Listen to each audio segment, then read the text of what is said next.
What's up, Junkies? Unfortunately, we have to talk about the Michigan game, but more importantly, let's talk about how we rebound and go up against Illinois to get to a 500 record into the bye week. Go Big Red. 45, 50, 45, 40, 35, 30. He's gonna go! Holy cow! Big Red Junkies. Day by day! Day by day! He gets better and better! He gets better and better! Team champion me! Team champion me!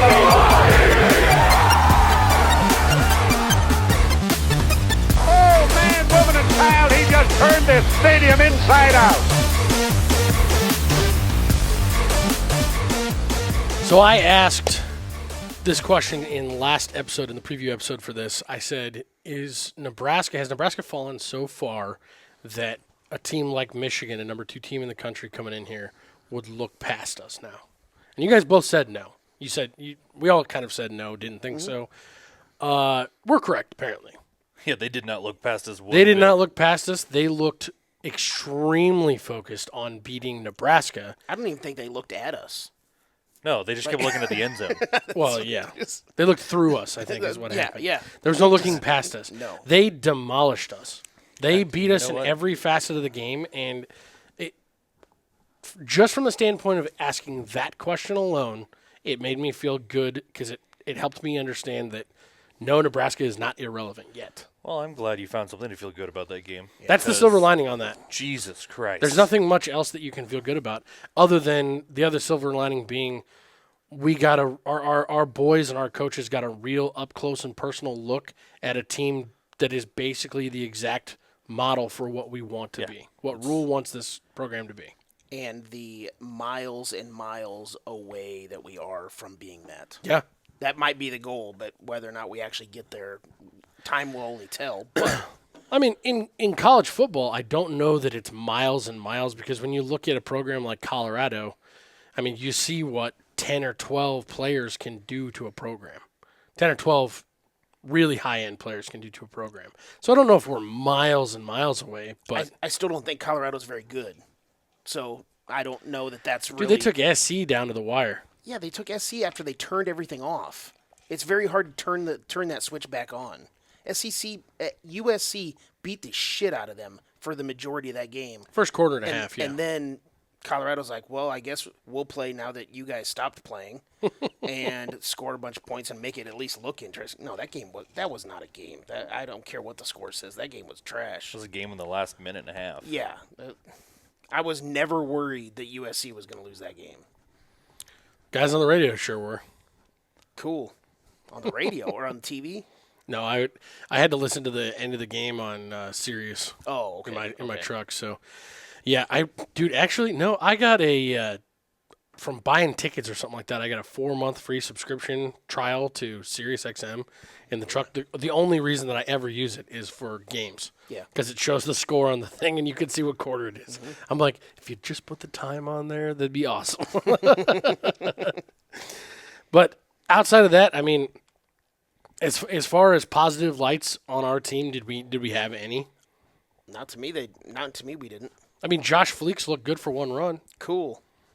He sounds like a guy that, based on Rule's press conference yesterday, he kind of sounds like he's got some faith in him. Most of the conversation has been about the talent gap, or is it a want to, or a lot of people like to use the Q word, quit. I don't, because I'm not there, so I don't want to say that. I don't want to ever say that somebody quit.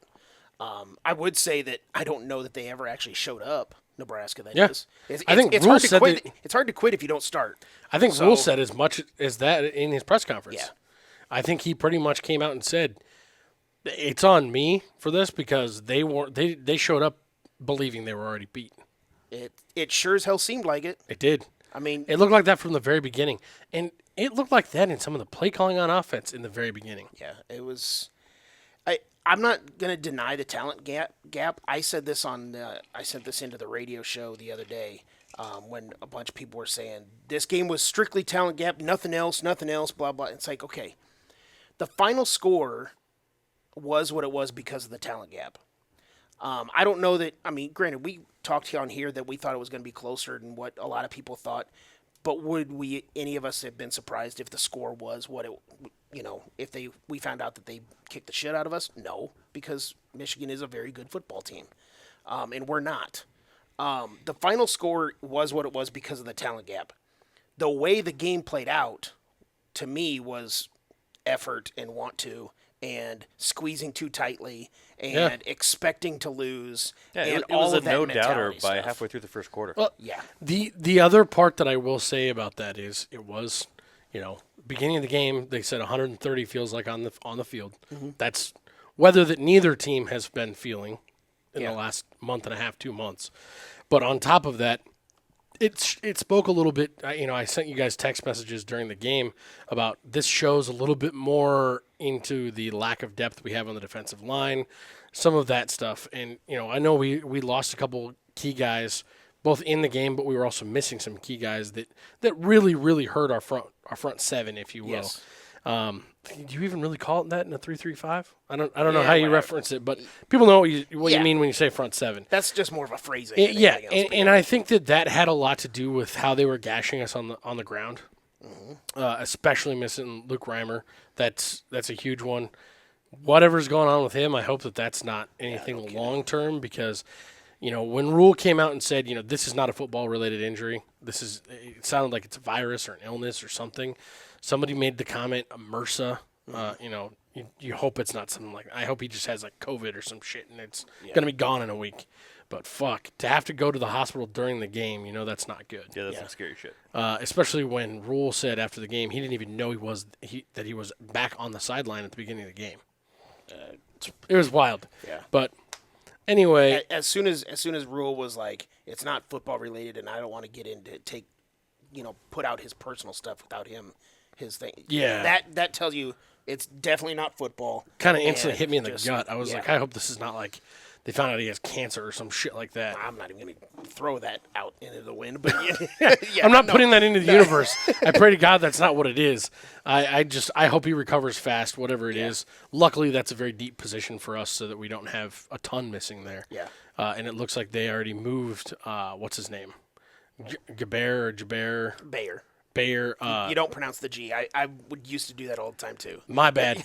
I can't remember, but I saw they moved him over to middle linebacker, then out of the jack spot, and then moved. Is it Princewell they moved back to the jack spot? I heard something I about didn't look that. at the depth chart because I don't really, from day one, Rule said the depth chart's just a sorting mechanism. Sure. And we just throw people wherever. I don't really care about the depth chart, so I don't know. Guys will be out there where guys are, so. I don't really have anything else positive to say about either side of the ball. I thought the defense tackled poorly. I thought the defense looked like they didn't really care to be out there. Tony White said as much. He said that they weren't running around like they normally had been. And I picked a bad preview show to bring up that this team, I don't believe that this team is like the previous teams where they get punched in the mouth and then they just Lay down? They hide in the corner. Yeah, that's well, kind of what This I saw. wasn't really a punch in the mouth, though. This is like Michigan took their fist and then just put it against them, and then they just slowly pushed it through their mouth through the entire game. Yeah. It was domination. yeah, I don't the know though. entire time. This was kind of like taking a quick jab and then a complete right cross from Tyson right at the beginning. You get them marching down the field doing whatever the fuck they want. They converted on. And then also a drop kick to the nuts. Yeah, At the same time. And then you get the interception on the 30 and Yeah. a score 3 plays later. That was a quick, swift kick in the dick. And, the thing that I loved so much, have you guys both seen the press conference from yesterday? yet. The Rule one? Yeah. Yes. He I did not watch today's. He didn't what they name said. names, but he was calling out dudes Oh, in the yes. press conference. Yes, he was. He was calling out plays, specific plays in the game. He's like, yeah, that was a great the super mossed catch in the first touchdown that they had where he caught it on the back of his helmet. He goes, yeah, I got texts about it, that being an amazing catch. It was a missed assignment. Safety's 5 yards away. Well, and Gifford said in the post-game press conference, Gifford was up there, and he said, yeah, I should have had the post. I mean, Gifford threw himself under the bus, saying that he screwed that up and blah, blah, blah, blah. It was still an amazing catch. It was an But- amazing catch. You can't take that away from him whatsoever. And I don't want to sit here and say that any of the apathy or any of that our team seemed to be displaying that day takes away anything from Michigan, because Absolutely not. holy shit, they played a good game. They did. They finally looked, we questioned, are they actually the number 2 team in the country? Are they actually that good? They haven't played anybody. Yeah, apparently they were just sleeping through the first 4 games. Yeah, I mean, Look at how much they were screwing around with their coaching and stuff like that. We talked about this. Yeah. Everything that I said in the previous show, yes, I hate Michigan and all that stuff, and I really struggle to give them credit ever for anything. But the questions that I had on the previous show were justified with how that team has played to start this They season. were absolutely justified. So it's not me being like, oh, you're just a hater and doing this, blah, blah. It's like those questions were justified. I don't know for sure if they answered all those questions just yet. We'll find out as the weeks go on. But, that team on Saturday was much better than they have been all year. They came in focused solely on driving Nebraska into the dirt. When you have a limited roster that you can bring on the road and you bring 4 quarterbacks, you're coming in with a purpose. Yeah. Because nobody brings You 4 were quarterbacks. you were on coming the in to road. get up early so you could give those other guys some. And they some play played time. all 4 quarterbacks. And it's like nobody brings 4 quarterbacks. Yep. And they knew exactly what they were doing when they showed up. Yeah. It was rough. Yeah. It was rough. They gave it to us. They gave it to us hard. I'm really trying hard not to just yell at people that I see that keep talking about Harburg deserving to be the starter. And I'm so sorry, but people need to actually watch the way he is trying to throw the ball. He threw a couple strikes that were short in this game, but almost every time he lets go of the ball, I'm like, ooh.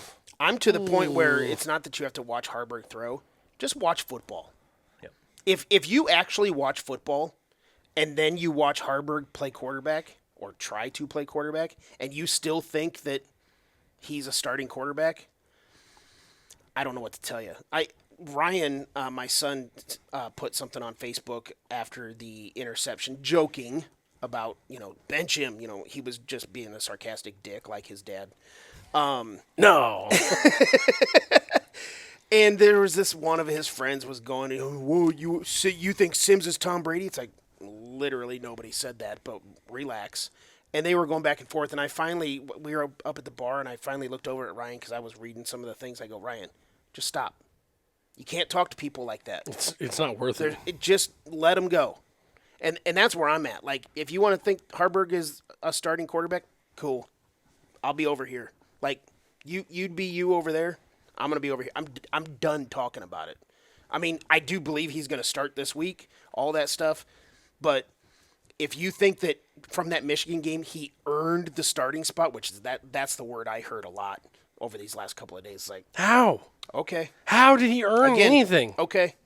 Like, He earned it going 14 for 25 for 199, average of 8 with 1 pick and no touchdowns for a QBR of 35. I think Fuck off. one thing you guys might be ignoring is that we just don't have a good starting quarterback.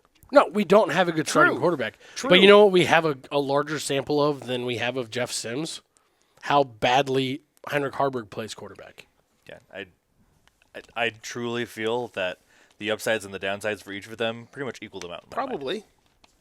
It's really hard to overcome that many turnovers. I would say athletically the upside potential for Sims is higher. Where I'm coming from is the people that are saying he has earned to be the long-term guy, like even going into next year and all that stuff. There are people that are saying that he because he's only a sophomore and he has 2 more years after this. People are like, oh yeah, he's our guy for the future. It's like, I will be shocked if we don't make some sort of move in the transfer portal yeah, to get a real quarterback. Transfer portal, or if this was the room we have going into next year and Danny Kaling's coming in as a true freshman, he will easily win over that room. Like that. I Somebody don't who know can- about that because he's still just a freshman kid. But Two Yeah, basic, but you can watch a Bellevue football game and see a quarterback play quarterback. two basic things that a quarterback needs to do is hold on to the ball and then accurately throw the ball. distribute the ball. I need those 2 things from a Oh, quarterback. we need use the word distribute because we also need somebody that can safely tuck it into the gullet of Any of someone running past them. all of it, the whole thing. You got to remember, 2 of those Colorado turnovers were on handoffs. Distribute better. Yeah. Butter hands McGee. This has gotten more of a quarterback conversation than a Michigan conversation. I think it's because none of us want to talk about Michigan anymore. Yeah. Exactly. So how about you run They through were those really good. questions Yeah. as fast as you can, Yeah. and we'll move on to being hopeful How again. did we do against this week? BJ, you dominated. You went out of the 8 questions. You went 6 and 2. Damn. And Matt, you got second with 3 and 5. Jesus Christ. Jesus, I made a little comeback this Dominating. week. You had a good one Holy this cow. time around. You're still in 3rd place of us 3, but But I'm closer. But you're 1 behind me and 2 behind him. So Hey, we're all the right pack there. is closing. First question was Nebraska passing yards 124 and a half. We had 199, so that was the over. Matt, you were the only one to take the under. Idiot. Who will have more missed tackles, Nebraska or Michigan? Nebraska had 9. Michigan only had 2. The fans were the only ones to take, or no, BJ, you took Nebraska too. Nebraska, or BJ and the fans took Nebraska. Who will have more total yards, Michigan quarterbacks or Nebraska quarterbacks? Can I pause for just a second? Sure. I am actually kind of surprised that was only 9 missed tackles for Nebraska. I felt like I saw more than that on the field. Thing is, I really wasn't that surprised when I saw the number because there was so many times where we weren't even close to be able to miss a tackle. They were just running That's by true. us. That's Yeah, true. getting fully beat negates that number. Yeah. You know, the funny thing about their offense, they run some huge sets and they lean on you, and a lot of what they do looks boring at the snap. Mm-hmm. They run a lot of misdirection and stuff that really pulls the eyes in different parts of the field that gave them so many open looks. And speaking of pulling, their linemen pulled fast. Ugh. Their linemen got down Fast the line so and quick. solid. There's a reason that they're saying that they have like 6 or 7 offensive linemen that will get drafted eventually. It's insane. It's probably because they put out those 7 lineman sets and they just bulldoze the fuck out of whoever's standing in front of them. Like, Nash Hutmacher is a humongous human being, and he did a very nice job getting in the backfield several times in this game. That's one thing I can point a positive. He had a good game, I think. He got manhandled a lot in this game, too. Yep. He absolutely did. But a lot of those were doubles. A lot of those were getting doubled and getting pushed around. But And yeah, again, holy far shit. and away the biggest, baddest guys that we were going to play this year. Yes. Who will have more total yards, Michigan quarterbacks or Nebraska quarterbacks? We only played one quarterback. It was Harburg had 199 total yards, and Michigan quarterbacks had a combined total of 231. So Michigan had that one. Hold up.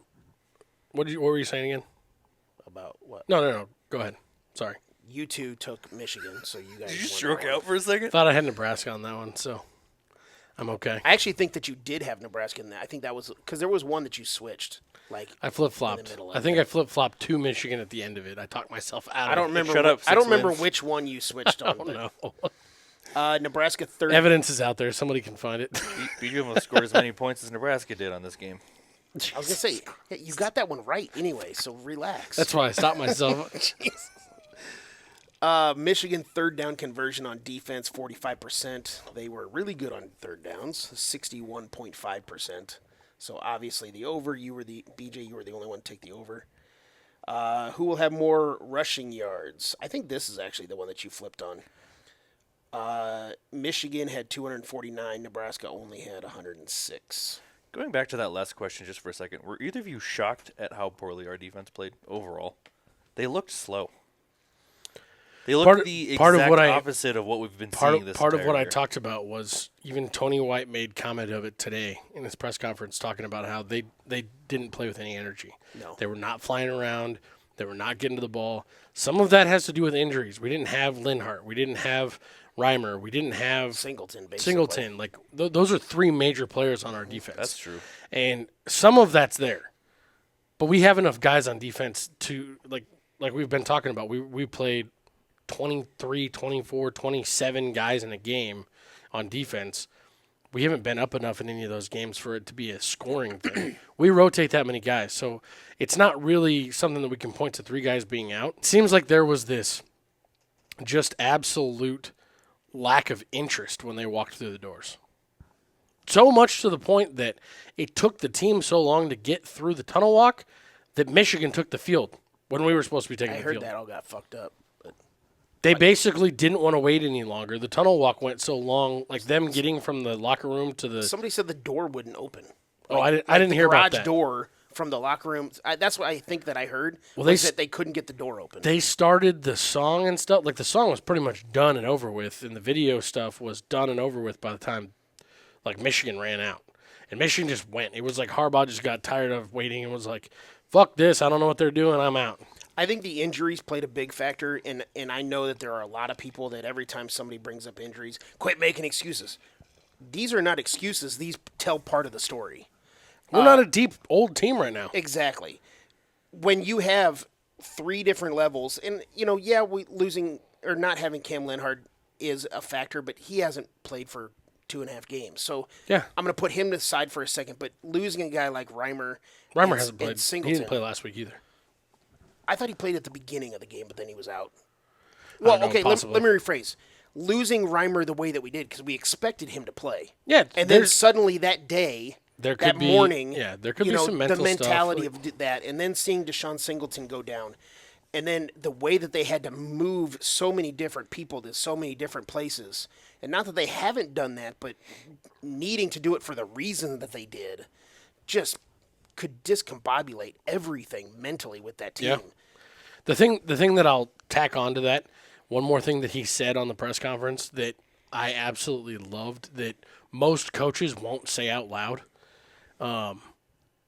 Get the fuck out of your feelings and play football. Mm-hmm. He literally said, "I am." He didn't say fuck. No, but I'm saying he literally I wish said, he had. I agree, but of all of our coaches, I probably expect that out of him. He kind of made fun of the players. Like it made me instantly. The first player that came to mind was Thomas Fidone because he's talked about in press conferences how Fidone is so wrapped up in, how when he messes up, he can't let go of it. And he's got to hold on to it. And he's so wrapped up in the mental side of getting good. And he literally said, he's like, they come to me, they're like, go coach, I'm really worried about this. I'm really worried about that. I messed up this. Stop. Mm-hmm. Stop complaining to me and go play football. Yep.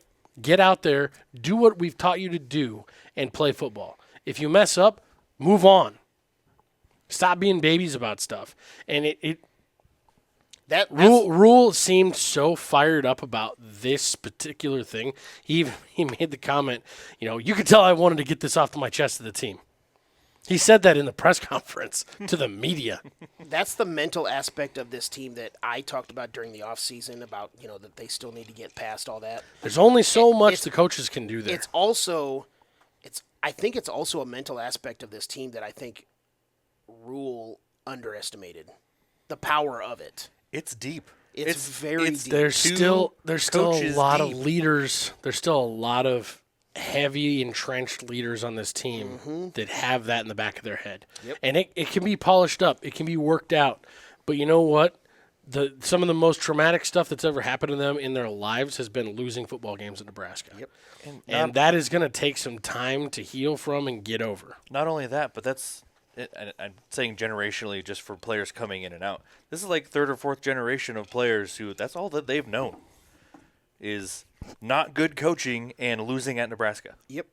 That's why I think it's interesting to not see some of the, like MJ Sherman being more of a vocal leader on this team coming from a winning team like Georgia. Seeing things like that, like where is that transfer?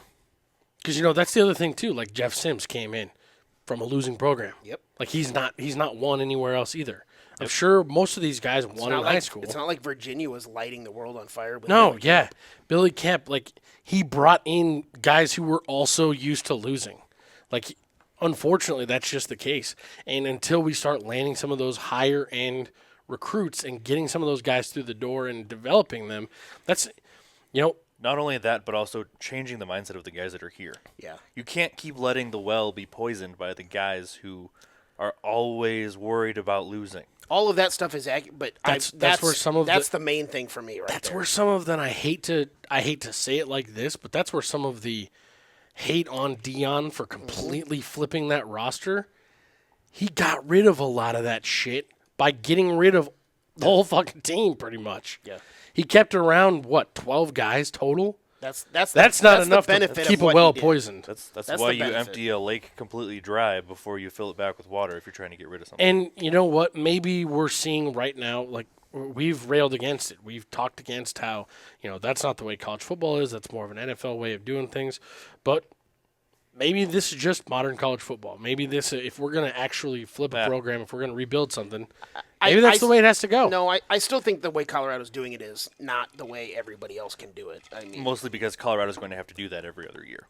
yeah. Well, and they're not going to have every celebrity under the sun that doesn't root for Colorado put on Colorado gear and show up because they're getting a paid promotion from Dion. It's some short-term gains Yeah. in foregoing long-term gains. Yeah. That's what they're doing. You got Snoop Dogg showing up at a Colorado game dressed in Colorado garb. It's like, dude, I've never seen you in anything but USC gear. And so I'm What are you not doing? saying I'm not saying that Rule won't get there with this team. I fully believe he still will. I agree. But I think it's a lot more work than he thought it was going to be. Yes. I don't think it is. He told us at the beginning of the season, before the season started, guys, I know you want it right now, Like I said, but I don't know that I can do this. It's also I think he underestimated it. it's a completely different kind of rebuild than he's ever done before. His two major rebuilds that everybody praises him for were coming off of scandal. They were total teardowns. Yeah. They were total teardowns. This is destroying whatever is bad from within without just getting rid of it. Well, the Temple one wasn't really a scandal, but still, there's zero expectations Right. at Temple. Like, nobody cares. The Baylor one was scandal, but so you can only go up and everything else. I feel like what we're seeing right now is Rule adjusting to the fishbowl. He is adjusting to the excited expectations of Nebraska fans and the intense amount of scrutiny that he's getting. And he's going to come out on the other side just fine. Well, and when I say I think he underestimated, that's not just the mentality stuff. I think he underestimated the fishbowl, too. Because, I mean, we heard it before the season started when the media kept asking, when's the depth chart? When's the depth chart? When's the depth chart? And his response was, I've never been asked about a depth chart more in my entire life until I got here. Like, he's also never had 40 media members in every single press conference that he gives, though. I think he underestimated all of this as far as during the season. And maybe he didn't, but he sure seems frustrated in a way like he did. I'm not taking what he's doing as frustrating. I think he's frustrated. He was frustrated the He other seemed day. pretty pissed off. Okay, let me rephrase that. I'm not taking what he's doing as frustrated with the media or frustrated with No. the fans or the I don't players. think it's personal. I think he's frustrated. Some of it, he seems frustrated at what he can and can't say on the podium. Yeah. Like, he seems like he's choking some things back, which you go get your ass kicked like that, you're going to be choking some things back. Mm-hmm. That's just the way that is. I laughed when Some he said, coaches come out and they throw big fits. I laughed when he said, "This game sucked." Pardon my language. It's like, Yeah. dude, you can go harder. Like, Yeah, that's fantastic. you could have said this fucking sucked. He probably got a call from his dad when he was dead. Yeah, there's moments like that you don't want to do, but I do feel like I don't get any moment. There's not been a moment yet where I look at what he's saying and I question whether or not he can do it. No, not at all. And I'm not trying Absolutely, to say that either. I'm not saying that either. I question whether or not he's got the stones to make some of the moves on his staff that I think are probably going to be visibly necessary by the end of the season. Offensive coordinator? I don't. I don't know that that's going to happen this year. I really don't. I think that he's going to give him at least 2 years, or at least give him a quarterback first. Because if you get, that's a fair point. Even if you get Danny Kaling coming in here next year and he wins the starting job, and then it still looks like this, then you're fucked. You'll get fired. You'll get your walking papers week 4 or 5, because he can actually throw the ball. He went out and proved he won multiple Elite 11 competitions. He is a quality quarterback.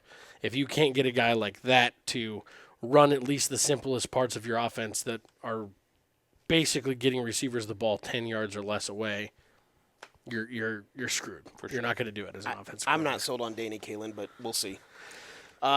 Nebraska defensive red zone conversion against Michigan, 80.5%. They were 100%, like everybody else is against Nebraska this year. So that was obviously over. Tackles for loss by Nebraska's defense, 3.5. We only had 1. Everybody took the over on that one. I was going to say, who missed what on those? Nobody. Everybody missed that one because everybody took the over. I took the over only because I thought Cam Lenhard was going to be playing.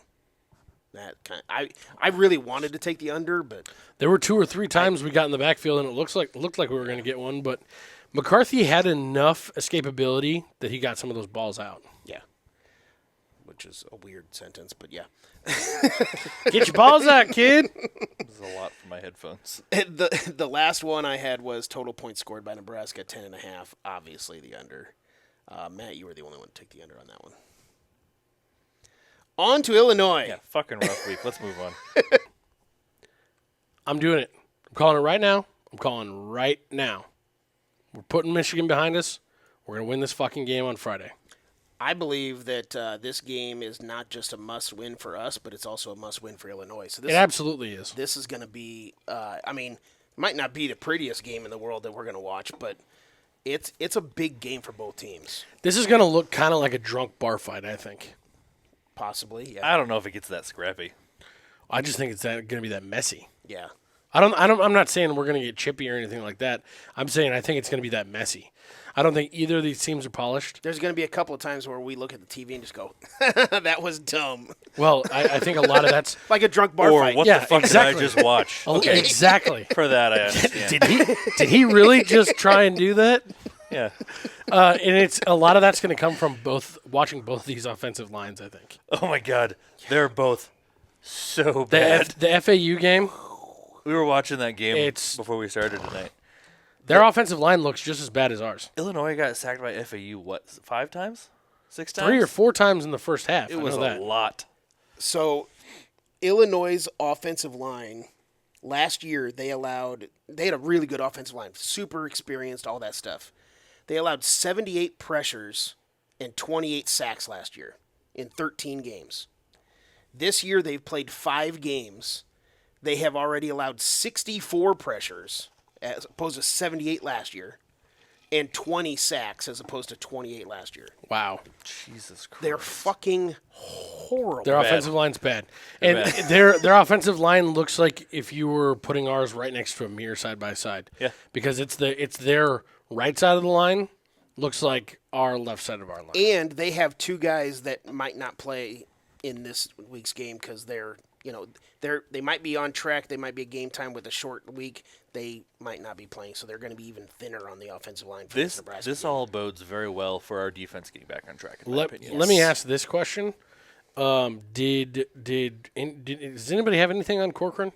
Because I know he went out of the game and didn't come back. Rule said he's playing. And, yeah. Rule said that he's sucks. fine and he's playing. I hope he's healthy, but I damn, hope he's that healthy, sucks. but I wish he would slide back to guard. No, because I think it was Sean Callahan that asked him. He's like, "How's Corcoran?" He's like, "He's fine."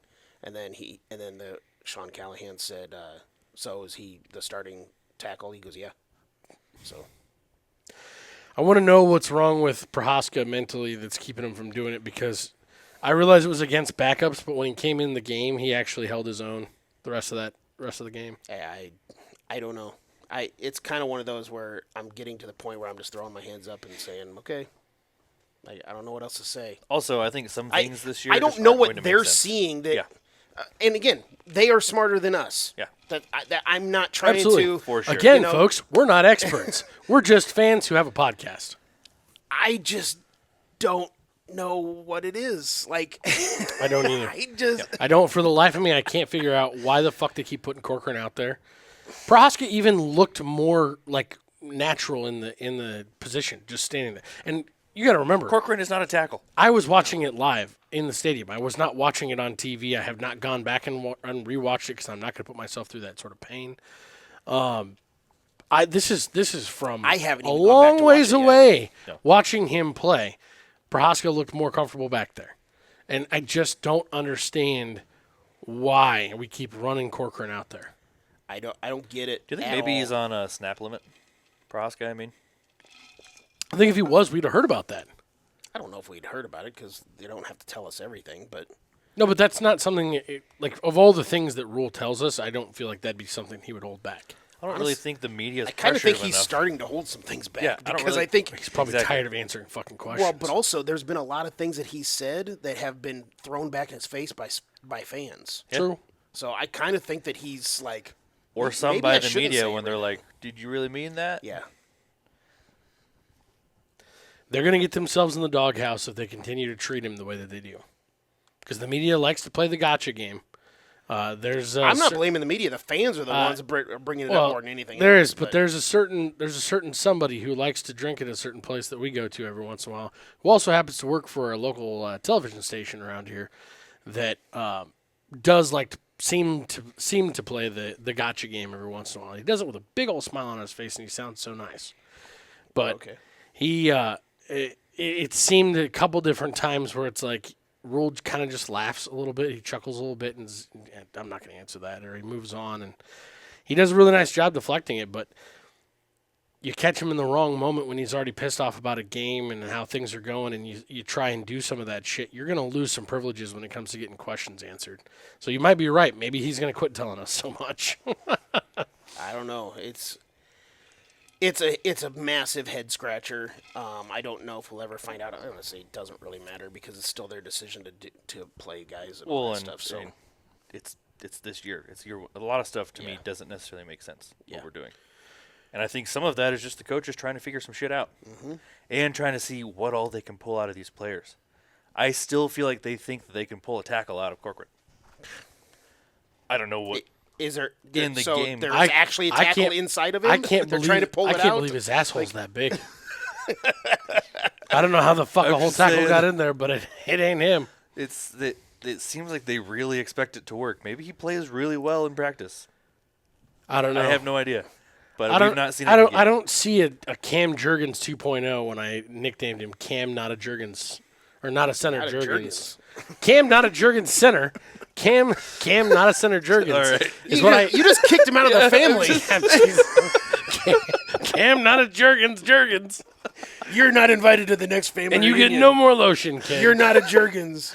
Your lotion ration is cut off. He was like, you have a newborn. You're saying Jurgens way too much. I got no Jurgens around here. No, but I don't think we're going to run into a second time where I'm that wrong and he's going to turn into this savant tackle that gets drafted and everybody loves. Clearly they see something. He's rough. Yeah. Rough is one way to put it. Jed, let's get to the fun facts about Illinois. Do you have anything? I don't really have anything on Illinois specifically. The only kind of one as far as their football program, I'm going to do a Brett Bielema fun fact. But Illinois, Illinois isn't like this massive powerhouse. Hell, even back in the day, like Minnesota used to be a powerhouse back in the 30s and the 40s, and they can look back on that sort of history.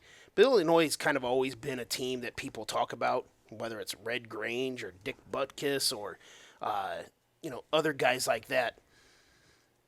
They have only won 8 or more games in back-to-back seasons twice in the history of their program. Wait, what? They're attempting to do it again this year. They won 8 games last year. They're attempting to win 8 games, and this team is not going to win 8 games. No. They're sticking to it. The last time they won 8 or more games in back-to-back seasons was 89 and 90. The first time they did it, you want to take a guess? The 40s? I was going to say World War II era. 1902 and 1903. Oh, my God. Wow. It took them 80-something years to win 8 or more games in back-to-back seasons from the first time they did it. That's incredible. And they haven't done it since then. At that point, morphine hadn't been invented, and they were using cocaine to numb anything they did surgically. I was going to say, BJ was already way past puberty at that point, so he should remember it. But Brett, Yeah. But Brett Bielema, most people know he played at Iowa, and he was a defensive lineman, and his senior year was 19. Although he looks like an offensive lineman. Sure. He looks like he eats that tackle we were talking about. His senior year was 1992, and they were playing their game against Iowa State, and they beat Iowa State every single year. The 5 years that Bielema was at Iowa, they beat Iowa State. Spoiler alert. After his senior year, the game against Iowa State, they won 21-7. Apparently, Brett Bielema went across the field to shake the head coach Jim Walden's the head coach for Iowa State. He shook his hand and said directly to him, "You're a big prick. It's been a pleasure kicking your ass the last 5 years." Shut the fuck up. Where did you find this? This is hilarious. Iowa. You're a big prick. It's been a pleasure kicking your ass the last 5 years. Iowa reprimanded Bielema, as if that means anything, and sent a letter of apology to Walden. That's so fucking funny. and he was a senior, so he was like, I don't give a fuck. I'm gone. Who gives a fuck? Oh, wait, I'll come back and beat your ass, Iowa. Yeah. That is fucking hilarious. That's amazing. Did you hear the way Rule talked about Bielema in the press conference yesterday? He mentioned him as, he was talking about, at the Big Ten stuff, this and that. Yeah. And he said Bielema's just kind of there as like he's almost like an elder statesman. Yeah. The way that he holds court and people respect him and talk to him. It's like, it's funny to think about that because of the time that he spent at Wisconsin and how he really built that program into something good. But then he was gone for what, 6 years, 7 years, 8 years? Something like that. Because he was only at Arkansas this for like his- 2 or 3, and then he was in the pros for 2 or 3. 2 or 3, yeah. So I think he was gone for like 6 years because I think he left in 13 or 14. Something like He came back in 2020 or 21. Was it COVID year or was it the next year that Bielema was back? COVID year, 20. 2020 was COVID year. This is his third year, so 2021 was when he came back. Okay, got it. Yeah, it was funny to hear that because it's like, well, he doesn't really have good success at his current school, but yeah, he is kind of one of the old dogs in the Big Ten and knows the old ways and all that stuff. And he was definitely not giving any personal disrespect that could be used as bulletin board material to Bielema to throw out to the media or the students. No. He didn't go stand out on the eye. No. Well, I don't know. We'll see on Friday. Might go stand on the eye. No prayers on the eye. I hope they go out there since it's a night game and they're going to be in that stadium early. I hope they just make a big circle around the eye. Just Don't stand on it. Touch Don't. it. No. Don't make a circle. Make the eye. Like stand on the edge, right on the outside of the eye. Well, no, there's a whole state there. Make And the, then- make the state. And then make sure the social media team does like a flyover. Bring the drones. Yeah, with a drone so that they can do it. And then at Shador Sanders and be like, what do you think, bitch?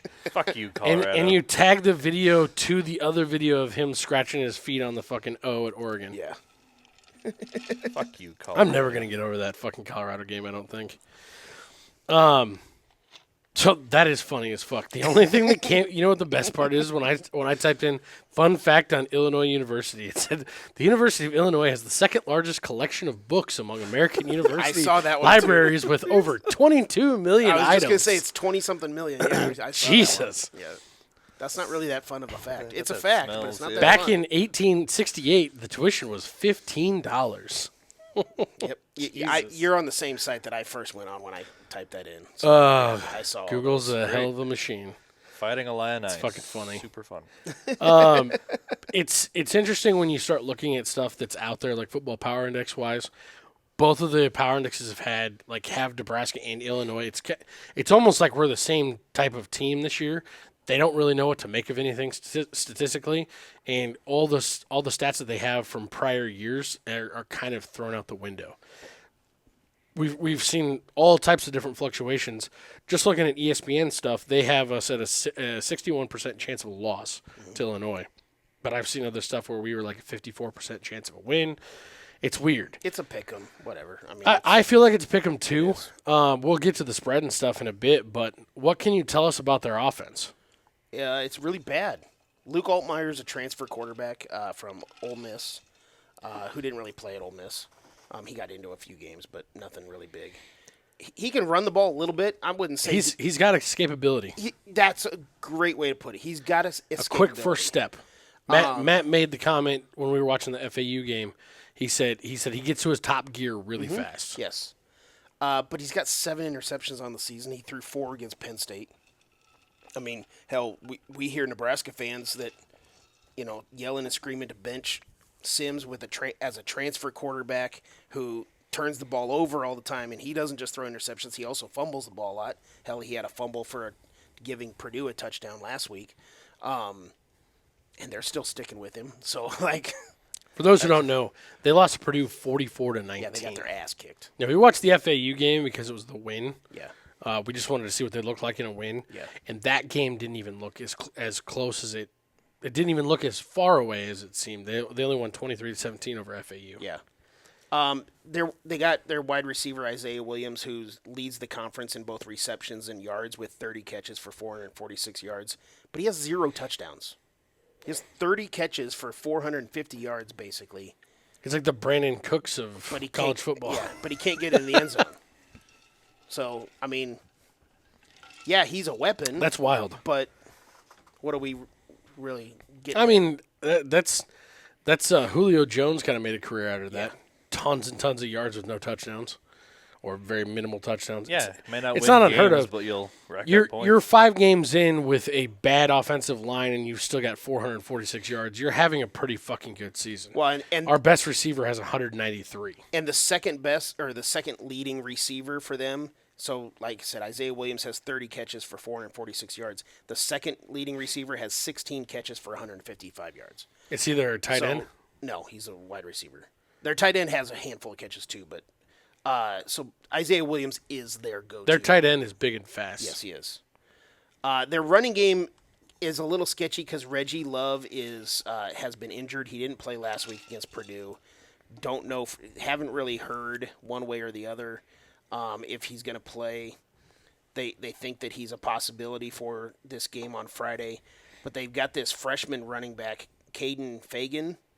He's like 6'3", 250 pounds. He's just a big, giant bowling ball. 6'3", 250 pounds. He's playing running back. He's a freshman. Yeah. He ain't gonna be on that side of the ball very long. Yuck.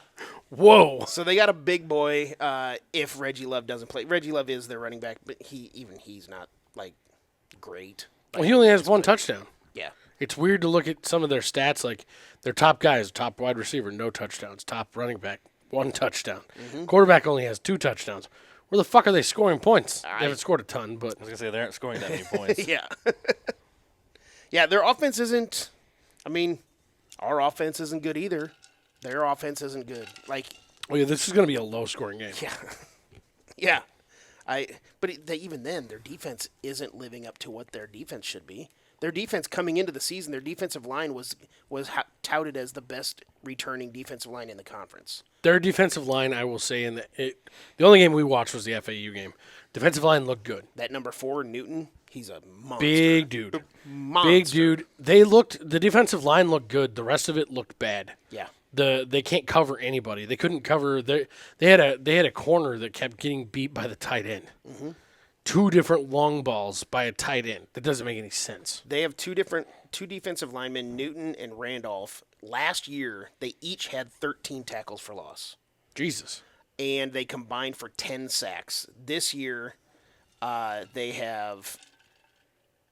Well, Newton himself only has 3 tackles for loss and 2 sacks, and he has the second most pressures for a defensive lineman in the entire country at 19 pressures. So, Wow. like, he has the 3 tackles for loss, the 2 sacks, but he's getting pressure. He just isn't clearly closing. So, whatever that means as far as if it's who they're playing and they're escaping or whatever else, but he's at least making pressure. He just might not be making the plays that he did last year. But he's a big motherfucker. So, Some of that could be that teams have the ability to plan for them a Yeah. little bit. yeah. But their defense isn't very good. They lost the 3 defensive backs from last year's team to the NFL, and they haven't really been able to plug those holes. They also lost their defensive I was coordinator. just getting ready to say that. Like, too. Bielema always had a really good defense up in Wisconsin. I don't know who his coordinator was up there. They elevated the secondary coach from last year to defensive coordinator, so he's going to be running the same defense, but he still doesn't have the same defensive coordinator. Yeah. Well, and now that secondary's coach is not focused solely on the secondary, which makes things tougher. Not saying that they're not going to get better in the future. I think Bielema's a great coach, especially for the Big Ten. He didn't pan out in the SEC. It is what it is. It's a different animal down there. And recruiting in the backyard of Alabama and Georgia and Florida and all those at Arkansas. I wouldn't be surprised in the offseason if they don't elevate that analyst that they picked up right before the season started. as their Oh, that'd be defensive so coordinator. weird. That'd be so weird, even though he Exactly. still should get a fucking head coaching job He somewhere. should, but Maybe Dave Aranda will be available because he doesn't look like he's Yikes. going to stick it out as a head coach. Hey, Just think if we had gotten David Randa. Well, that doesn't mean he would have been bad here. Doesn't mean he would have been bad here, but he hasn't been good at Baylor. Also, I'm still very happy with who we got. I am too. Let's not. Don't think for any minute if I'm talking about other coaches that I no. want someone else right now. Yeah. I still think Matt Rule is the guy to do this. When I was so Dad was actually here yesterday working on the bathroom, and I had the press conference going on my computer, and he came over and was like, he was standing there and he just decided to watch it a little bit. I raised it up and was watching it with him, and Dad was getting like a little bit choked up. And he had to walk away. He's like this, and it was when he was talking about all the he was kind of listing off the players messing up different plays and talking about it was specific accountability on different guys, and then he finished it off by talking about it was on the coaching staff and it's on him because they haven't done enough to prepare these kids mentally to take on teams like this, and that this loss is on them ultimately and all those things because he can point to individuals doing individual things, but as just like Jed says all the time, this is a team game. If it was on one guy and one play, we wouldn't play the whole game.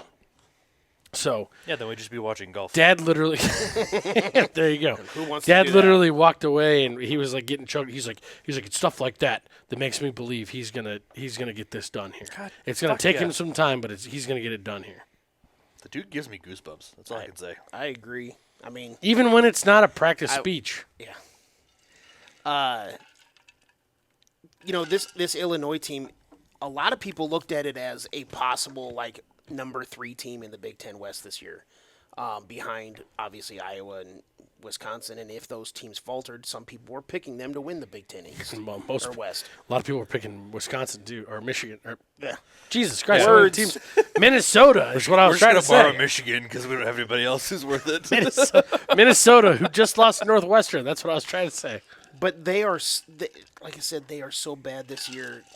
Nobody really saw this coming with Illinois. They're like either last or next to last in penalties in the conference, turnover margin tied with us, tackles for loss allowed, sacks allowed, rush defense is bad, pass defense is bad, total defense is bad. They were top 3 in the entire country in total defense last year. Yeah, They are garbage. I think the last 4 guys. I know.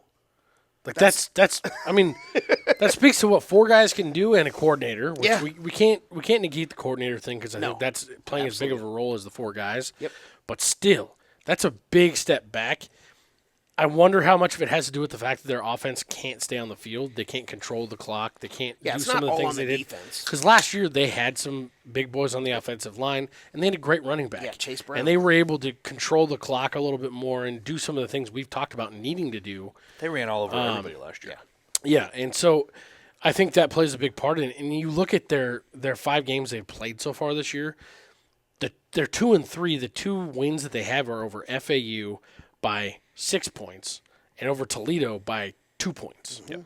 That's not good. Both of these teams playing on Friday have not beaten a Power 5 team yet. Yeah, and I mean They're they both lost 2 and 3, and they're both all 4 of those wins are against group of 5 teams. Yeah, and Kansas is not the Kansas of old. They're a pretty good football team Yeah. now, but they got beat by 11 points by Kansas, and they got beat 44-19 by a brand new coach, his former defensive coordinator, Who's at also Purdue. struggling this year. Yeah, who they seem to be finding their way a little bit this last couple of weeks.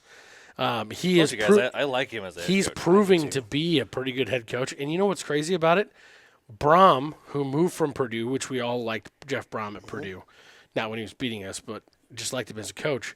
He moved down to Louisville, and he's doing some good things in Louisville this year. is. Yep. So good on those guys, but no one gives a fuck because we're not playing him this week.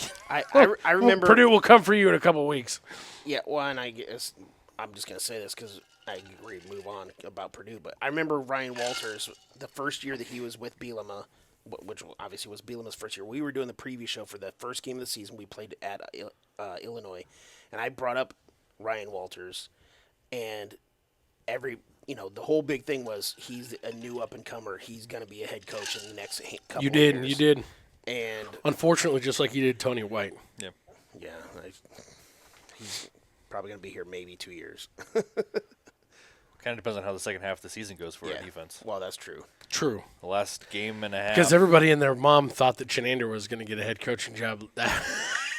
And well, I don't know if he's coaching anywhere right now. Yeah, he's the defensive coordinator at Boise State. Oh, congrats.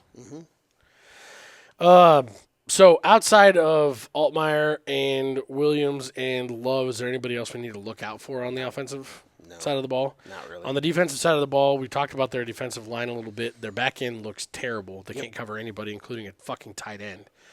There's a quick tight end. Is their Their defense is bad. Is their defense It's just bad. just bad? Like I said, run defense bad, pass defense bad, total defense bad. Well, they're allowing. You sound like a toddler right now. It looks like they're allowing on the rushing side of the ball 179 yards a game and 239 in the air. I don't think we're going to get there in the air, but I could easily see us running for that if we can get. If Anthony Grant can hold on to the ball and actually stay in the game. Yeah, That was another thing about this Michigan game. He had what 16 total yards on 7 or 8 carries, something like that, and he lost that fumble early. And Rule commented about it. He said he's not in the doghouse, but he's got to hold on to the ball. He basically said he's not in the doghouse, but I have him chained to the doghouse. Not let him get too far away from it. So I feel like we're gonna see a lot more of Josh Fleeks at running back. It felt like it anyway, the way that he talked about him. We'll see. I mean, I still think it's going to be Anthony Grant mainly because of depth. I mean, yeah, Josh. You Fleeks, have to. Josh Fleeks will get, but because we don't have those other two guys. no. He was Exactly, also playing against second and third stringers. Yeah, Fleeks also has some decent speed. Yeah. I could see him getting a few more snaps. absolutely. I'm not saying he's not going to get in for a bunch more, but at the same time, you gotta still ride Anthony Grant. I'm sorry. I know that there are people fumbling machine. Blah, blah, blah. No, sorry. It's kind of like what we. Isn't it funny how some of those same people that will, he's a fumbling machine, they'll take exactly what Rule said there. But then when he says Jeff Sims is a good quarterback, and I believe in Jeff Sims too, Jeff Sims is fucking terrible. He's 7 turnovers in a game and a half, and he's so terrible. I can't believe Rule even likes him. Do you think any of those same people are saying that we should go back to Timmy Bleakroad as the kicker? Or are they still trying to stick with Tristan Alvano? I think most of them are still sticking to Tristan Alvano because Why? he's the Omaha guy. Exactly. Yeah, Thank you. I think most fans just Which it is what it is. I don't exactly understand, especially from a field goal kicking perspective. I don't understand why you don't go with the better guy or with the guy that is better that week in practice. It's clear that Alvano's gone out there a couple different times in reasonably tenuous circumstances, and he's not shot well. Granted, the wind was going nuts in the stadium this past weekend, but he missed that one bad. Yeah. I think I don't get it. especially He seems like he's got the yips. Get it together, kid. In kicking more than any other facet of football, there's a mental aspect. Absolutely. And I think you can actually do some damage to a player, especially a young player like Alvano, if you're like, sorry, you're not cutting it, get out of here. Well, the question. So that, I think if he's your long-term guy, regardless, you stick with him and you make sure that he continues to do what you know he can do. I'm not calling for him. I'm saying if you're going to yell and scream that Grant shouldn't play and Sims shouldn't play because of turnovers and all that shit, But if then you're going you to be a fan, just remain being a fan. you should also because say the same thing about Alvano not scoring when he has the ability. we're I'm not- not saying sit Alvano. I'm not worried about how Yeah. much those people get I paid know, for I whatever know. job they do either. I know. The plumbers of the world are great at plumbing, I'm sure. But world needs a lot more bartenders. I'm just saying, we're paying these coaches to coach. I know. I'm going to trust what the coaches are doing. I agree. The question that you asked, though, or the question that you asked, though, brings up a good point and something that Matt asked about earlier. Does the defense at some point this year give up on the team? I'm Give up so on the worried about offense? that already because it kind of seems like it's happening already. I don't think so. I felt like it happened in the Colorado game. I'm going to say this right now. I don't think so. Maybe in a few weeks if things continue the trend, unfortunately, that it is right now, because the defense didn't look great against Louisiana Tech. So that's why. Just in the first half. Yeah. In the second half, they looked awesome. Yeah. that's what- Right now, I'm going to say no. I'm going to answer the question and say no, with the reserve to the right to look at it further. Give me some more data points, basically. Well, I also think that it's going to speak a lot about how much. I don't like the word control, but I'm struggling to come up with another term for it. But how much control Rule really has over the psyche of the team? Has he made enough inroads with their mental strength, with their stability, to hold on to that and keep everyone on the team engaged as long as they can, even if the offense is still shitting the bed? And I think that comes down to just how short of a time he's had here so far. I think, and I don't think control is the right word either. I think it's influence. How much influence he has on the psyche of the team. Yeah. That's going to grow the longer he's here. Influence is good, but I mean how much weight that actually carries. Right. That's going to continue to get bigger. Something that I thought that was kind of telling for me, and the reason that I kind of agree with Jed on the fact that I think Harburg is still going to start this Illinois game, every one of the full team huddles or the full starter set huddles, all the people that are involved in talking in those huddles at timeouts and stuff like that, Jeff Sims was on the outside looking in. He was on the very outside on the back. That's because they're playing. I mean, I don't I like that at get all. that, but at the same time, usually when you see a starter on the sideline who is injured and helping out, he's still in the mix of stuff. He's still in there. He's usually right next to the guy, his backup, he's helping and he's pushing him to do things. And he's doing that stuff. It seems almost like the coaching staff has said, we're gonna ride Harburg as long as he doesn't fuck up too bad. See, and I like I said, I disagree with that thought process just because I only say Harburg's going to start this game. I think Sims is a starter after the bye week. I think they're not starting Sims because they want to rest him again for the bye week. You think it's just really a straight-up injury thing, 100%? I do. Because I think Sims is our starter for Northwestern. Honest to God, I hope so, because I really, really want to see Sims back under center. I really want to see more of what he has to offer. In week 2, was I pissed because he'd played a game and a half and it looked terrible? Yes. Absolutely. But at this point, we've seen enough of Harburg to know that our second option's not any better. No. And I really want to see what Sims can actually do, especially, like, not that an injury is a good thing, but maybe it's given him enough time to study up a little bit more on the playbook and some of the style of what they want to do. Yep. How the fuck did you morph a question about the defense back into the quarterback conversation? I have no idea. It was quick, too. I have no idea. Look, a squirrel. I was about to say something about our defense, and all of a sudden we're sitting here milking the Sims conversation the question was, is the defense going to give up on the offense? And I don't think that matters on the quarterback if the offense continues to do the same thing. Yeah, no, you're not wrong. I think, obviously, if we're going to continue to turn the ball over, that's one thing, because the defense just can't sustain being on the field that much. I would like to hear about a fight in practice between the defensive starters and the offensive starters in the trenches. I highly doubt we'd hear about anything. No, I don't think so either. But I would love to hear that the defensive front seven just absolutely trashed the offensive line for like 10 minutes in a game. My whole thing is in a practice, because I want to hear them just absolutely say uncle. Say, uncle, admit that you're the reason we've been fucking playing this poorly, and get better. We're giving you good defense to play against. My whole thing is our defense, especially I saw it in the beginning of the Louisiana Tech game, we went from constantly seeing swarming and nothing but amazing tackling and just 10 guys to the ball every single time, no worries about the defense, to sloppy play, just guys with their heads in the clouds, not doing anything they're supposed to. And we saw it a lot in the Michigan game. And we literally made you put in a Husker speed button so that we could talk about the defense more. We questioned that. It seems we like questioned that after already the Louisiana Tech game. Kind of giving up on the offense a little bit. The reason why I'm going to, again, answer your question about do we see the defense give up on the offense because the offense plays the way it is, I'm still going to say no, because it seems like this defense is almost selfish, and I don't mean that in a negative way, but they only care about what they're doing. They take pride in how they play. It's just them against the other team's offense.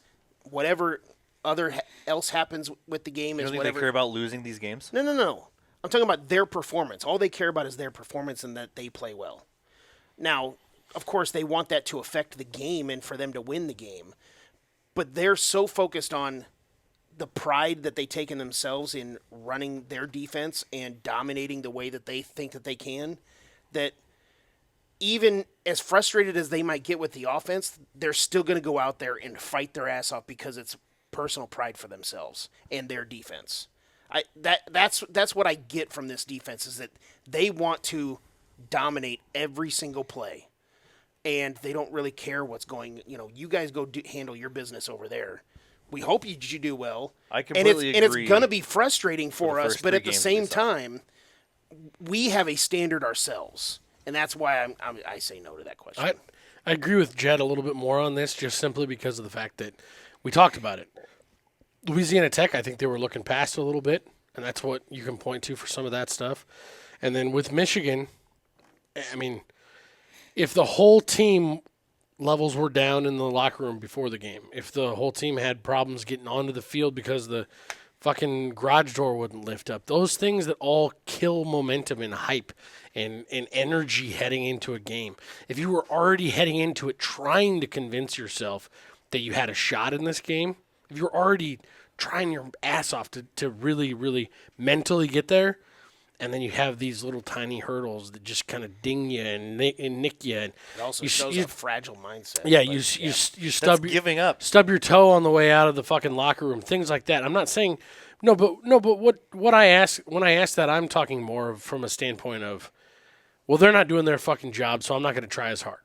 That's not the same thing as I mentally am struggling to get here today because I really think we're going to get piss pounded, and then one after another thing goes wrong, and oh shit, we got a turnover in the red zone, and oh shit, look, it's 14-0, and we're 4 minutes into the game.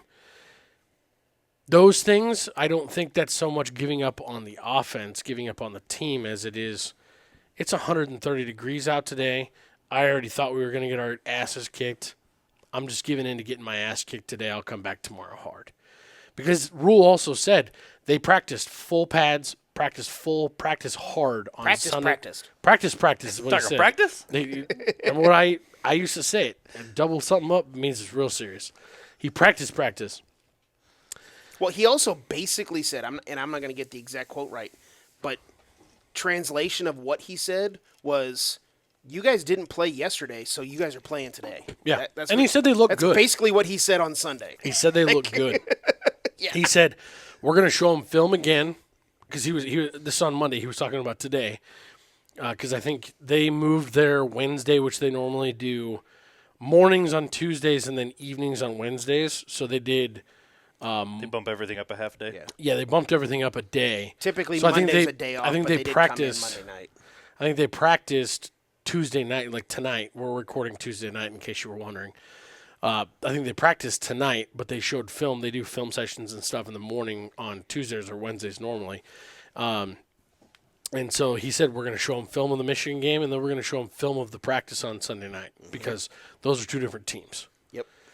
And so I'm hoping that there was renewed vigor to answer the question that I posed. I err more by what Jed said, because they do have pride. I think Tony White has a really, really good handle on the psyche of the defense. Well, we're going to find out if they have pride on Friday. Yes, absolutely. Because this is a team they can shut down. Because if they don't show up on Friday, then they don't have any and pride. you guys might be absolutely right. They might have been looking past Louisiana Tech, and then Michigan came to town, and Michigan did their thing. I could be. They might have wrong. also been I'm playing just saying, bad opponents. I have. We could be wrong too, so it's just. I have 6 quarters that make me feel really kind of scared about what this is going to happen to this amazing defense that we have. And you're not wrong. So You're not It's not that you're not justified, because you are. Just we look at it differently. Also, I don't know how you can talk about an amazing defense and be so excited about an amazing defense if your team as a whole is just still shit. Yeah. I don't really care what our defense ranks in certain stats. Or I do. I different- want to be happy about something. That's fair. That's fair. Our defense has given me something to be excited about. I'm for the first time in a happy that while. our defense is giving us opportunities to win games if our offense actually shows up. I'm still waiting on our offense to show up. It would be nice if they'd pick a quarterback. Or at least show up consistently. Yeah. I mean, there's been flashes, I guess, but show up consistently would be Well, kind of nice. And at this point, after everything we've seen from Harburg, and everything we've seen from Sims, if you're not going to go back to Sims because he looks better in practice, I'd really kind of like to see what it looks like to put Purdy back there and actually throw the ball a little bit more. No. Yeah, no, I'm going to disagree with that as well. Hard no. I feel like that's a worst of both worlds. I don't know. I'm not a Harburg fan, don't but know. I would rather have Harburg than Purdy. So I just don't think we have a good quarterback option, guys. correct. And What is it with us? What is it with Nebraska having San Francisco 49ers superstar studs, little brothers on our team that we want to see play? Huh? Luke McCaffrey and and Oh. and Chubba Purdy. Yeah, but when Luke was here, McCaffrey wasn't at the 49ers. No, I know, but he's so- there now. I think what it is. It doesn't is matter. We see kids with It's talent. just I'm just saying. I think Two what it connections is to the 49ers right there. You see kids Nope, with talent, okay. and sometimes it doesn't work out. True. Yeah. It's true. Let's get into the questions, man. Question number 1. Nebraska rushing yards, 199.5. Basically, will we get to 200? Illinois allows 179. And Nebraska, even after a bad game against Michigan, still averages 209 per game, which is still first in the Big Ten. And again, Illinois allowing 179 per game. That's last in the Big Ten. I'm going to go over simply because of the fact that I think Anthony Grant is a person who hates to have bad games, and he's usually, especially after a week where he wasn't used much, he's usually comes out and runs with a little bit of fury. So I think Anthony Grant goes off. He could run for 125, 150, somewhere in that range, I think. You're going to see Harburg probably get back to running. I think this last week he wasn't allowed really to get into it at all. Just the way that their defensive front. That's going to be the biggest difference Yeah. this week is seeing our quarterbacks run again. The way their defensive front just absolutely mauled our offensive line. Yeah. I'm glad they didn't call more run plays for the quarterback because we probably would have wound up with no option but to go away from Harburg with another injury. And so I think he gets back to it. We'll see another 50 to 75 yards from the quarterback position, regardless of who's back there. Maybe 100, who knows? So yeah, I'm going over. You said it 199, right? Yep. Yeah, I'm going over with an easy, probably 250, 275. Okay. I'm going to take the over, too, for all the same reasons that we just talked about. I think the quarterbacks are going to have – whoever's in there is going to have a good time running the ball this week. I think Grant, as long as he doesn't put the ball on the ground again, is going to have a good time this week. And I honestly think it doesn't really matter who we put back there. Yeah. Their defense is bad. Yeah. I will say this before we move on from this. Emmett Johnson, I like the way he looks. Well, he's a Ramir Johnson type. He is. Yeah. He's a little wider. He's a little broader body.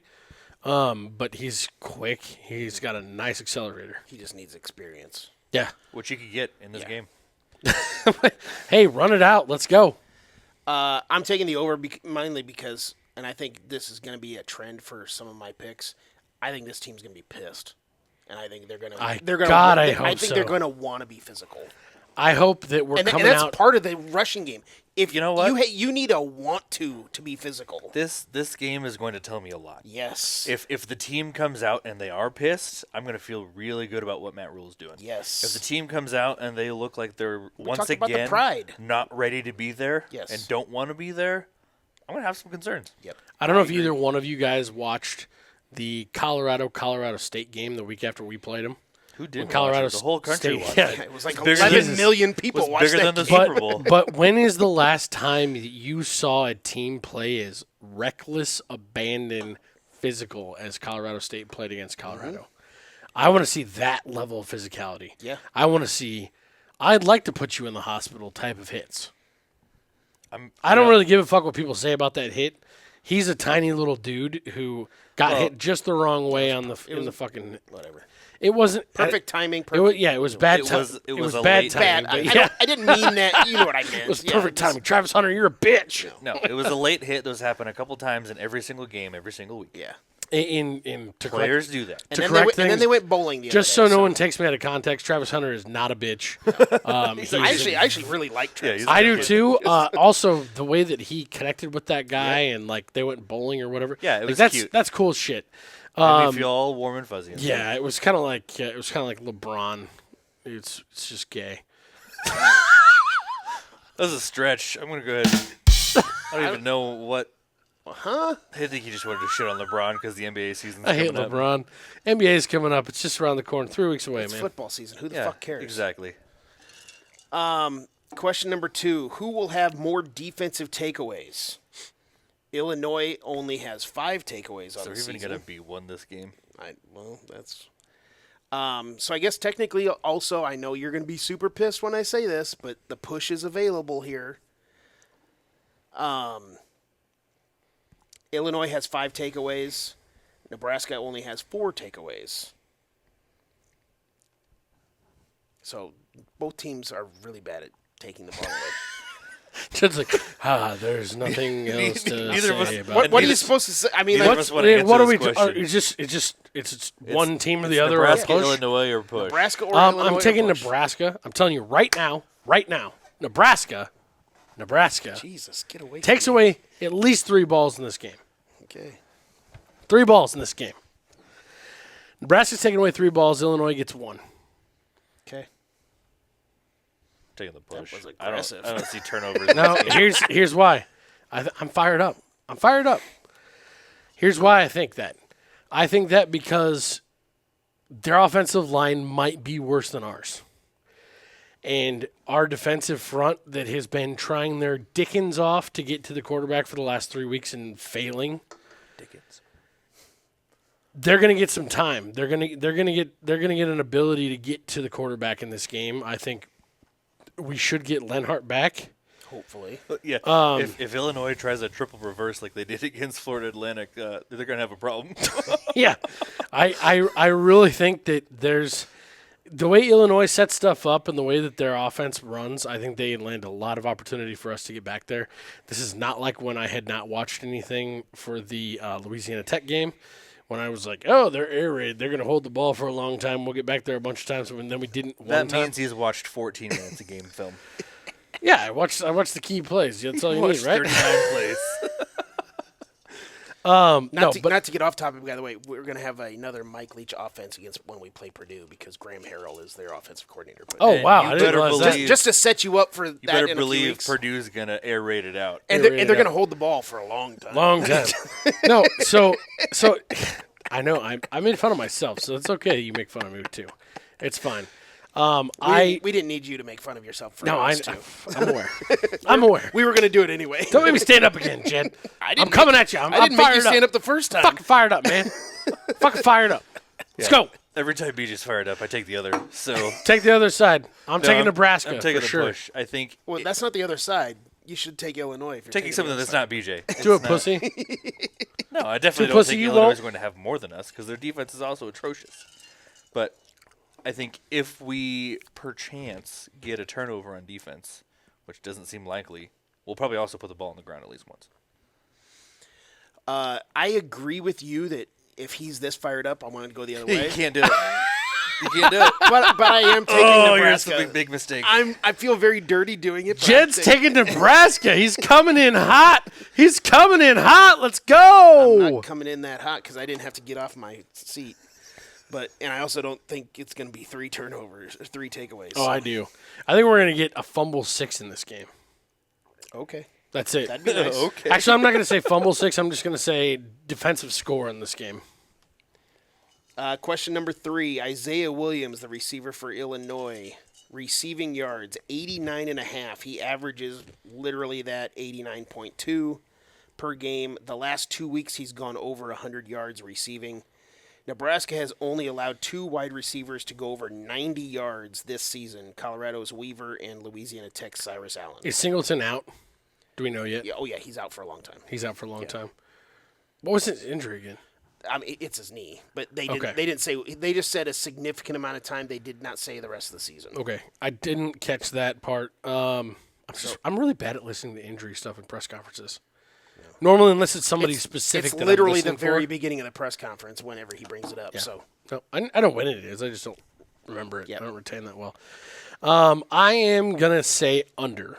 okay, I think that Tommy Hill's probably going to be back to being pretty much full-time on that side of the ball. He was already going to be playing corner full-time. Like, he was a full-time starter at corner before he got injured in fall practice. So it's And you trust him as a defensive back? yes. Okay. Yes, I do. He was going to be the starter, and he only didn't start because he can play both sides of the ball. So I'm going to say under. That's it. That's all I got. He's making me nervous again. Hit me with the question one more time. Isaiah, I'm glad the energy picked up on this episode because we were a little flat because Michigan kicked our dicks in. yeah, but that's why we don't do a recap. You know, and a you know what's preview funny in though? the same episode. You know what's funny though? It only took us like an hour and 15 minutes for us to get flipped over to being all positive again and talking ourselves right back into Nebraska's going to be good. Nebraska's going to be good. What do you mean we? nobody said we're. What do you mean we? You're the only one jumping out of your chair. Maybe I've had too much to drink. I don't know. That crown's hitting you good. What's the Dude, question I had again? to start with crown and then switch to fucking captain because I ran noticed out. Illinois wide receiver Isaiah Williams, receiving yards 89.5. We have only allowed 2 guys to go over 90 yards this season. Under. I think you guys convinced me. I think our defense is back this week. I think they're back in a big way. Mostly just because the offensive line's terrible and this offense is not very good. I don't want anybody to get injured, but I hope our defense kills some people this week. Well, Yeah, I mean, like Matt, in a completely figurative sense. Yeah. Matt Rule did say that they have guys on the team that can wreck a game, and he wants to see people wreck a game. Yeah, he actually he said exactly that. He said, we have guys on our team that could play in the NFL, that will play in the NFL. I want to see them go out and wreck a game. Yeah. They aren't doing that right now. I want to see them go do that. They're capable. I believe in them, but they're not doing it. Some of that, again, goes back to the mental aspect that he's going to continue to wear on these guys in a good way. Yep. I'm going with the over on this one only because Isaiah Williams is the only guy they're going to throw to. That's the only guy that they ever throw to. So I think he's going to just Well, they throw to their tight end. well, but again, he has double the amount of catches that anybody else on the team has. So they're going to throw him the ball. I feel That's like fair. I just think he's going to collect yards. Is with really what as it is. defensive as this game is going to be, I don't know if we see their offense get that many yards in general. Hey, I'll Not take 90? the loss on this one. That's fine. I don't know about necessarily not 90. But This is one of those, Matt, I'll be happy to be wrong. exactly. Question 4. I'm going back to your boy Billy Kemp, but I'm changing the question to something that you brought up a couple weeks ago that we should do the question to, and I immediately you said it during the show, and I'm like, yeah, we're not going to do that because that takes too much time to look all this stuff up. So Billy Kemp, all-purpose yards. That is everything: punt returns, run if he runs the ball, if he catches the ball, whatever else. I got the number at 59.5 yards for Billy Kemp all-purpose yards. He is averaging 45 yards per game, but 55 yards in the last 4 games because if you take away the Minnesota game where he didn't have any, Or he was a non-factor. he had 8 yards. It was and that was just punt return yards. So 55 yards per He game. didn't catch a ball. I don't even think he had a ball thrown to him in that game. No, he had 0 targets. Yeah. 55 yards per game in the last 4 games. He's gone over 60 in the last 2 weeks. And so, like I said, I've got basically the number at 60, so 59.5 for Billy Kemp all-purpose yards. Illinois. Do you want to take He's this your tonight? boy. I'm going to let you roll. Illinois is 12th in the Big Ten in passing defense. He's and your boy. Convince me. I'm going. Tell big, me why. I'm going big time over for 2 reasons. 1, he's Billy Kemp and he's gorgeous. 2, and the actual reason. Jesus Christ. He's Billy Kemp and he's gorgeous. That is going on a poster. The actual reason is that this coaching staff has made it a point to say he is our star receiver and we need to get him the ball. That was a point before the Michigan game. They did everything they possibly could he ran the ball some. And so their whole goal is to give him as many touches as they can, 15 to 20 in a game. I said that on the broadcast. But exactly. Between passing and they like to run him on sweeps and stuff. They said that there's a guy that talks to Satterfield and says, Get Billy Kemp the ball. Billy Kemp only has 7 touches right now. Billy Kemp only because has that's 10 such catches. a focus. Yeah. And The little jet because- sweep bump pass stuff that we've got going on with love him. it. That's a sharp look, and that is one of the best things that we're seeing blocked on the edges. Yep. I love it. And for that reason, I'm going over. Big time. Especially against this defense that is shitty. The jet sweep is actually my reason for going over on this as well. Okay. Well, sounds like you didn't really need much convincing. One of two reasons. Well, the only the main reason because that he's sexy. Because he's gorgeous. Yeah. well, first of all, I'm putting you on this. You get your fucking Twitter account made first of all, or X account, or however you're Does gonna that mean say I have it. to re-download Twitter? The second, well, it's called X now, so you won't be able to find it. But Sweet. Make the it even harder. the second thing I was going to say is you need to get in with Billy Kemp. We're putting out T-shirts this week. He's Billy Kemp. He's gorgeous. It's going to happen. Like it's like Sold. maybe it's Maybelline. Like that's what's going to happen. Or He's Billy maybe Kemp, make one of he's those gorgeous. headbands that he wears and put it on the headband. Well, I'm just seeing a red Make a headband, T-shirt. I'll wear it next I've week. seen a red T-shirt with a black and white silhouette of Billy Kemp that says he's Billy Kemp. He's gorgeous. You're just going to put like a 3-foot against 6-foot people? How are you going to make a silhouette of Billy Kemp? I don't instead feel of like you're making going to him be able to tiny? use this clip to fucking get with Billy Kemp because you just said he was 3 foot tall. He's small and sexy. What do you want from me? Sexy. It's like a pocket pussy. Sexy. Whoa. How much is he? There? Oh my God. God damn. Come on. Not that. Wow. Off the rails. Let's go. That just happened. I'm not comfortable with this. Can I move over the other way? Like, Don't get out of focus. I Chet. know. Well, you're out of focus. Like, Jesus. Oh my God. Woo! How many people do you see sitting here? No, it's just two. I'm not even drunk. I just thought it was funny. That's all. He's tiny and he's beautiful. Don't say it again. So anyway, yeah, I'm gonna take the over. I think the jet sweep is the big deal there. I'm reluctantly going to take the over, just because I'm kind of with this type of question. I might have to prove it, but Well, another reason, just to not to cut you off, but to cut you off, their defensive line I think looks really impressive and good, but they have like one speed in one direction. They are forward, go, trying to get to the quarterback. A lot of what we do out of the backfield is misdirection stuff, or let's slip around that. Because they already know the contain thing is going to be ultimately there. I'm going to go with the over. So that's why I said the jet sweep stuff, which is designed to slip that contain stuff. Yep. I really think that they don't have anything outside of their defensive front that comes in. The question 5. So we talked about Illinois and the pressures that they allow with their shitty offensive line, and the fact that we don't have a very good offensive line either. So this is going to be Nebraska defensive pressures, and this is going to be the number according to Pro Football Focus. I got the number at 15.5. Illinois allows 12.8 per game, and Nebraska gets 17.8 per game. So I basically just split the difference. 17.8 per game, and we don't get that many sacks. That's crazy. Well, I mean, we're like number 3 in the conference in sacks. I mean, we just haven't had a sack in the last 2 games. That's just a wild number, like per game to get when you're looking at the little amount of sacks we have. I'm just going to say it I before don't he really does think over. that we have a little amount of sacks. Whatever. I'm just going to say it before he does over, so I'm not going with him because I know that's where he's going here. I'm actually going to go under here. We had 12 pressures against Michigan, 17 against Minnesota, and 29 against Colorado. Well, let me ask this: how do they calculate a pressure? Is a scramble considered? It's a basically pressure? a hurry, a hit, or a sack. So a hurry meaning they had to scramble, However, or a hurried throw meaning they had to Sure. get rid of it. Yeah. Well, I'm asking because Well, that's again, what I'm trying to base it on because I don't know how this is factored. I'm just giving you what Pro Football, however Pro Football Focus calculates it, whatever number. I'm giving you the averages of what they have so far on the season for both those guys. I'll try to pull. I'm not going to get it up fast enough, but It's okay. I'm actually going to go with the under here, just simply because I think that he, like we talked about, he actually does have Altmaier does have some escapability. He gets to that top level speed really, really fast. He has a very quick first step.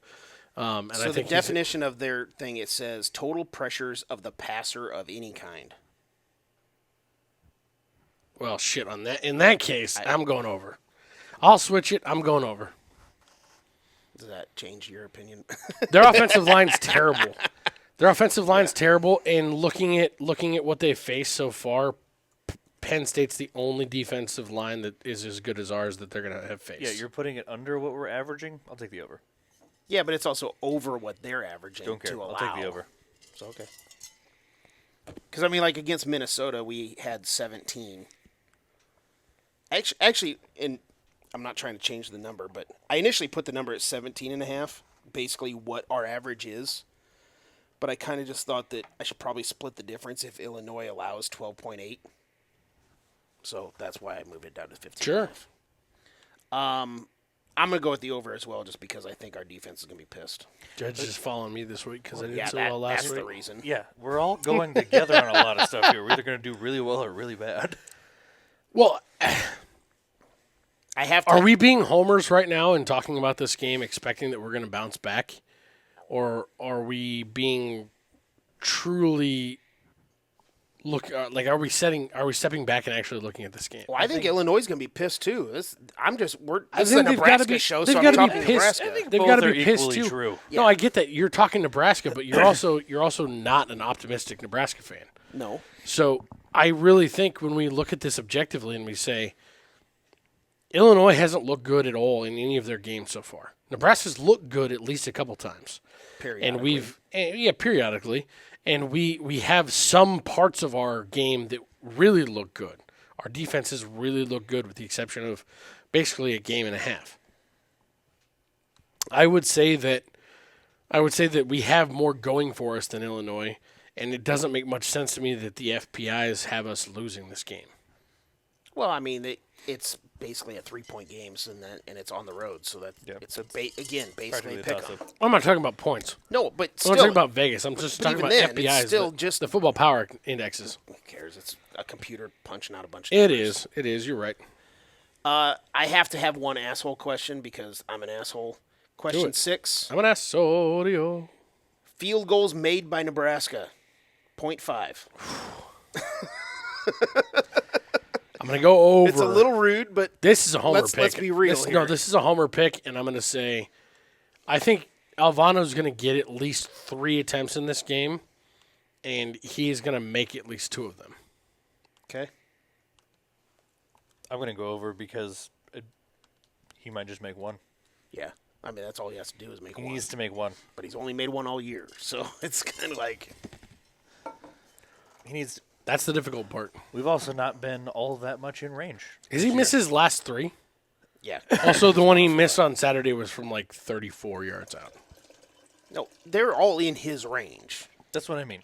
So, We're going to hit one. It'll be fine. well, and I'm going to take the over mainly because of kind of what you said. I don't think he's going to make 2 necessarily, but He's going to get opportunities. I think he's actually going to get more than one opportunity. And I think if he gets the opportunity, he hits it in this game. At least one of them. Because he's not playing Michigan. Yeah. He's also a freshman who was equally rattled by what was going on in that game. Other thing to note is there's a fair to decent chance of rain on Saturday or on Friday evening. In Illinois, they're going to kind of get the weather that we got today / overnight tonight and tomorrow. Again, recording this late. It's 10:30 on Tuesday night right now. I think that it is going to be a game where we're probably going to see some more field goals than we would like to see in a game like this. Yeah. My last question is Nebraska defensive sacks, 3.5. Illinois allows 4 per game. Nebraska averages 2.8 per game. They're allowing 4 per game. Yes, Wow. but we only have 2.8. What are we allowing right now? Yeah, While you look that up, I'll tell you why I think we're going to go over. I think this is a get-right game for our defense. We've talked about this. I kind of feel like a homer right now that I'm talking myself into this pick. You said it at 3.5? Yes. I am going to go with the over because I think this is one of those reaching bets. We are allowing 2.6, by the way. I think this is one of those reaching bets. Wow, that's crazy with Corcoran getting a 0.0 grade out on pass pass protection. Also, by the way, Nebraska has, so like I said, the number is 3.5 sacks. Nebraska has only gone over 3 sacks in a game once Against Colorado? since the Northwestern game in 2021. Jesus. Yeah, and that was the game against Colorado. So, yeah, I mean, we don't go over. 3 might not sound very, very here's much, the thing. especially with Illinois giving up 4 a game. Altmaier- but we don't go over 3. Altmaier reminds me a lot of Shedeur Sanders. The way he plays, he does a lot of rollouts. He holds onto the ball and he tries to find people out there. You might be the only person in the country that compares Altmaier to Shedeur Sanders, but go ahead. Oh, I'm not comparing the two. They're not even in the same universe when it comes to athleticism. I'm saying he plays a similar style. I get you. I'm just He rolls out a lot, and I feel like he's on the move a lot. He's going to give us those opportunities. I mean, unless we're doing exactly what I said Illinois' defensive line does, which is blindly rush forward, which we don't do. If we get back to the defense we saw, not in the Michigan game, we get back to swarming the ball. Everybody's focused, ball hawking, things like that. I see a lot of opportunity for some good sacks on him, just simply because of our speed, especially on the edges. Well, one of the things Rule said yesterday, he said one of the things with our defensive line specifically in the Michigan game is they rushed the quarterback to contain him, not to attack him. Yep. And they need to get back to attacking the quarterback. He used that as a jumping off point into a conversation about stop being worried about making mistakes. Mm-hmm. Stop being worried about making mistakes and just go do what you've been coached to do. Yep. Worry about the mistakes after they happen. Some of that becomes easier against a lesser opponent like Yep. Illinois. So I'm also taking the over for one reason. They gave up 4 sacks to Florida Atlantic. Yeah. And you know what they're doing right now, the coaches are doing for Nebraska, or at least I hope they're doing? They're not talking about Illinois as a lesser opponent. They're talking about Illinois as an opponent with a 61% chance to win. I'm saying lesser opponent than Michigan. No, I get it. But I hope that they're not talking about them that way. I hope they're saying, nope, we're picked to lose to them just like we were picked to lose against Michigan. Let's go prove them wrong. Yep. Absolutely not. I don't want to see that same mindset that I saw against Michigan. Well, not a beatdown, no. No, I'm saying the mindset that you could see in the players' faces going into that game was a loss. That's fair. I think you have to approach this game completely different. That's fair. As they should have approached the Michigan game. Yes. I'm going with the under on the 3.5, mainly because of the stat of they don't go over 3. I mean, they've only done it once since 2021, middle of the season. And also, we have agreed way too much, so I'm just going to go the other way just for shits and giggles. To tag on to that question, do you think Lenhart plays this week? I thought he was going to play last week, so I don't know. I think he'll get in. I feel like the way that Rule talked right now, about, it's just a hope, I guess. I feel like the way the Rule talked about Lenhart was almost like they decided to keep him out of the game because they, as a coaching staff, knew that they were going to get a beat down, and there was no reason to bring him back. I hope that's not the reason why they didn't bring him back. I hope that had nothing to do with why they didn't play him. But I agree with you, but at the same time, there's small subtleties that a coaching staff will make and that they will do that players might pick up on. I think this coaching staff has proven that they will not put a player in there that is not 100% healthy. Which I agree with. And even if Lenhart was 98% healthy, you're not 100%, so you're not playing. I think that's what it was completely. You agree with it and you like it until it comes to our offensive line. Corcoran's still playing tackle. Oh, I would just prefer. You just sat here and shot on them for leaving. I'm losing his name right now. Lenhart out. No, I would hope that Corcoran is just like 99% healthy and gets held out of the game. Exactly what Jed just said. Yes, I agree 100%. Hold Corcoran out. He's not 100%. He's 99. This game is minus 3.5 Illinois with an over/under of 43, which is higher than the Michigan game. Michigan also did cover the over/under in that game by themselves. For me personally, I'm looking at game time weather as 52 degrees with a partly cloudy and chance of rain is what we're looking at. Looking at 7 o'clock kick, 7 o'clock Central kick. I'm taking Nebraska, especially with the 3.5 points. I think Nebraska wins this game. I think Nebraska wins this game in convincing fashion, not because I am drunk. I'm not drunk. I've just had a couple drinks. I really do think that Nebraska turns something around here. We're going to see a turning of the page. We finally got past this one game on the schedule that everybody, including all the players, including all the coaches, whether they wanted to admit it or not, they've been looking at that single game on the schedule, just like every other fan did this year, saying, that's for sure a loss. We're past that now. That's over with. That's done with.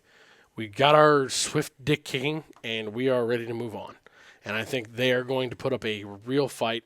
Like you said, they're going to come out angry. They're going to come out stressed from a standpoint of execution. And I think they execute the hell out of this game. And we see that defense come back that you were talking about. I think a lot of what you said is true. I do think that it remains a close game this week. I think all of the predictions by all of the analysts are accurate. Not saying it's not going to be close, but I think we win. Well, I don't. You did say convincing. I don't think it's going to we be win convincingly. I don't think it's going to be convincing. I think we're going to have 2 or 3 minutes left in the fourth quarter, and I'm not going to know if we're going to win the game or not. And I don't see it that way. that's I see what them I'm- putting up a score to that's- make it a 4 to 8 point game. That's why I'm saying I disagree with you. Is that I think this is going to be a dead even matchup. It's going to be defenses dicking on the offense from both ends. That's it. And so it's going to be low scoring. I'm going to take the under on the over-under. And I think we honestly just need to see what our team can do after that loss to Michigan. I think it's going to be a 6 to 7 point game. I do think Nebraska wins, but I agree with you. I don't think it's going to be convincing by any means. I think it's going to be a tight game the whole way through. You think it'll be sloppy? Yeah, it's going to be an ugly, muddied up game, and sometimes those can be fun, because they can just be hard hitting and stuff like that. But I don't think this one's going to be. I mean, it might be hard hitting, but I don't think it's going to be fun hard hitting. See, I think the sloppiness of it is what wears through this game. And I think we have just enough, a little bit more talent on the offensive side of the ball to run the ball enough to actually make that a couple score game mid-third quarter. And in the fourth, they probably get one more to bring it back within single digits. By no means am I going to try to say that Purdue is anywhere close to the equivalent of Michigan, but you have two teams coming into this game in a must-win situation that are coming into it after putting their tails between their legs. You have bad losses. Bad losses. A bad loss. That's 44-19 is a worse loss for Illinois than 45-7 is for I'm not Michigan. going to say I disagree with that, but I think Why? they're both equally terrible. Why do you disagree with that? One is a number 2 team in the country, and one is a 3-win team. Because Illinois at least showed some fight in that game, and Nebraska didn't, so it sucked equally bad. Fair. That's fair. One thing that we haven't touched on at all in this show that I'm kind of surprised has slipped our minds to this point. I'm interested to see what our team can do at the end of the game if it is close. Because we haven't seen that since the Minnesota game. Yes. It's been one-sided in the fourth quarter the entire year outside of that first game. And we talked about the weak mentality of this team. Shit the bed that first game. And look at what we've done for the last handful of years in games like that. So You're right. I want to know if that Matt Rule mentality has spoken its presence there at the end of the game a little more. That's one of the big things coming out of that Minnesota game that everybody was yelling and screaming about. This is the same thing I've seen for 4, 5, 6 years, where it's a close game at the end and we just piss it down and our they'll legs. yell and scream if it happens again. Yep. Well, we even said it in could the see something stadium. different. We even said it in the stadium of that Minnesota game was they thought after that 4.5 minute fumble, oh, here comes Nebraska giving us the game. Here we go. They knew, we all expected it, and that's exactly what happened. My question is, in this situation, can we come back from the beatdown that we got and go through it? Because that's not something we've seen a lot of. We haven't seen the beatdown a lot, really, in the last 10 years. We haven't gotten beat down more than, 2-3 times? Oh, no. Disagree Every with that time we play Michigan and Ohio State. one. And Wisconsin Not there for true. a little while. Yeah, it is. Last year with Michigan, yes. But the year before, Michigan, we took to the wire. Ohio State in 2020. Ohio State, 2020, we got. I feel like we earned a good beat down we got almost piss once pounded. a year for the last 10 years. That score was closer than what it was, but that game was not that close. But yeah, no, we've had quite a bit of getting our ass. I mean, hell, Iowa's kicked our ass a couple of times. Did you say anything about the over/under? I think it actually hits the over because I think both teams will get in the 20s. And the thing is, I think they get into the 20s accidentally. Because again, Do you see a defensive score by us in this game, or I don't by know. anybody in this game? I mean, I have Nebraska at more takeaways, so maybe, but I really think that there might be some. Oops, they just scored.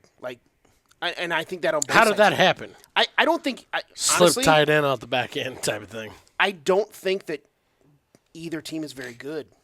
So I think that they Makes for an even matchup. They might accidentally go into the 20s. And if you're both in the 20s, you're probably going to hit the over on 43. Well, here's what I'll say about this. Jim Harbaugh's a good fucking coach. He is. They've got a good fucking I program. look forward to him going to the NFL next year. I do too. He will. We're not to the Broncos. I don't care. I don't know where he'll go. You got anything? No, I thought you had two last things. Yeah. Nope, I forgot. Jesus, there was a lot more crying on that than it was. Hey, then go Big Red. And this may be the most unbelievable night in Cornhusker football history.